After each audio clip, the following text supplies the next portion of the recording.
Welcome to our lecture this evening. Like my wonderful professor said, I am Emily Kroll, and I've been attending this class since the beginning, like some of you out there, and this is my third year at Muskegon Community College. Now, when I was first asked to do this presentation this evening, I thought to myself, if there was one thing that I could share about everything that I've learned about World War II this semester, I think, and I know now because I'm going to present on it, that the thing that has stuck out in my mind the most out of all the places in World War II, from England and bombings on London, to Germany, to France, to Russia, to all the islands in the Pacific, the one thing that sticks out to me is the Shuri Line. And hopefully tonight I'll be able to convey a little bit of the intensity of the battle on Okinawa and the struggles that our soldiers faced while they were there. Now, the Shuri Line is on Okinawa, and a little fact about Okinawa, it is a tiny, minuscule island that is about 1/3 the size of Rhode Island, which of course is the United States' smallest state. So this was an operation by the U.S. Army and the Marines on a tiny little speck in the ocean. Now, the 10th Army and the Marines, both the 1st and 6th Divisions, landed on Okinawa April Fool's Day, 1945, and amazingly, they were landing almost unopposed. Now, squad leaders had been telling their troops on the transport ships to expect 50 to 80% casualties on the beach. So when they landed and only had 28 killed, 104 wounded, and 27 missing, they were shocked. Now, upon landing on the island, the Army and the Marines split up. The 1st and 6th Marine Divisions moved north to secure what was about 2/3 of the island in the mountainous region where they were expecting the majority of the Japanese resistance to be.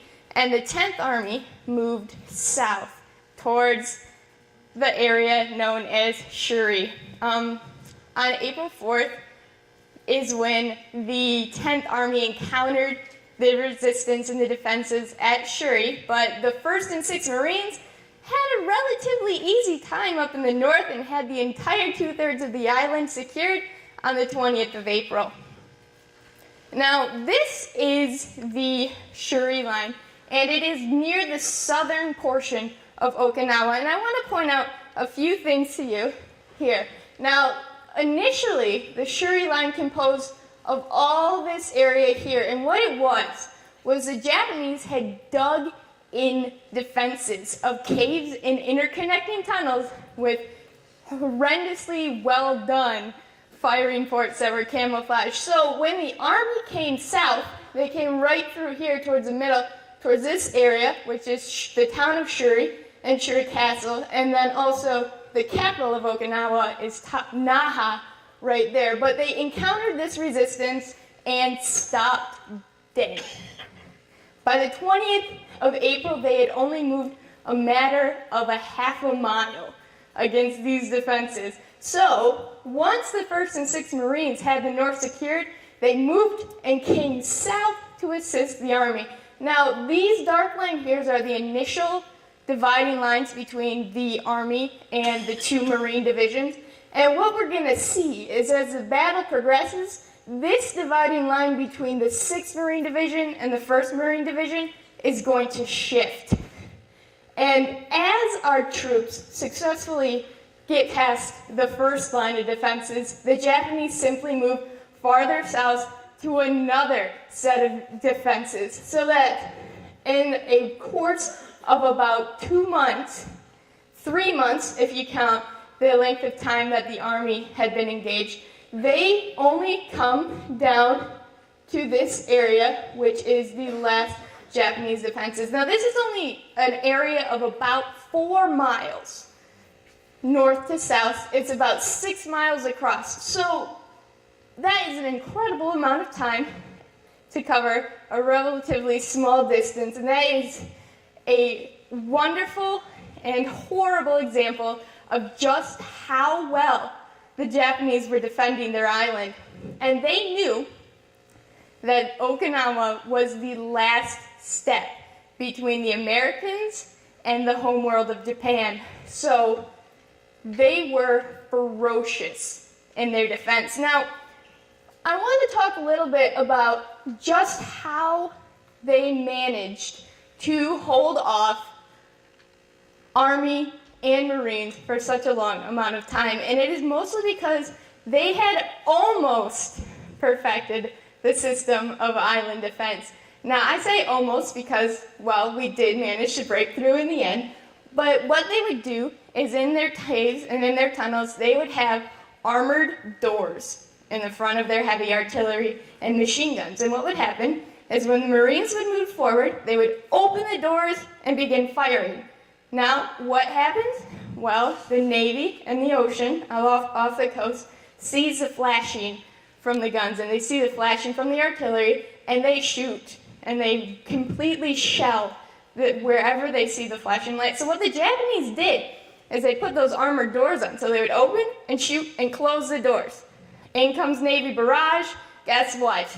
The armor's, it's still there. So the Japanese had become amazing at defending their fortifications. And also, I have here an example of what every Japanese soldier was equipped with. Now, this is an Arisaka rifle, and every Japanese soldier was equipped with one of these. Well, every Japanese infantry soldier. Now, this is a later war model. It was made probably in 1944, and I would love to be able to talk to you about the differences in the manufacturing with this weapon and the weapons they used earlier in the war. But it's important to know that the Japanese were willing to fight to the last man to defend their island.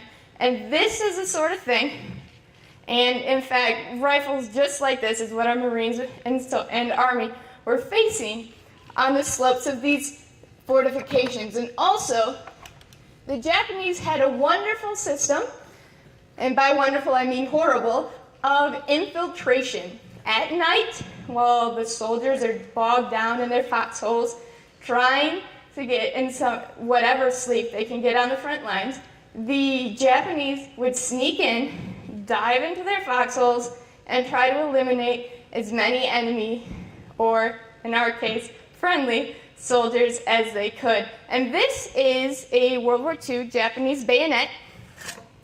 And I don't know about you, but if this was sneaking at me in the dark and all of a sudden it jumped down in my foxhole, I would be pretty terrified. So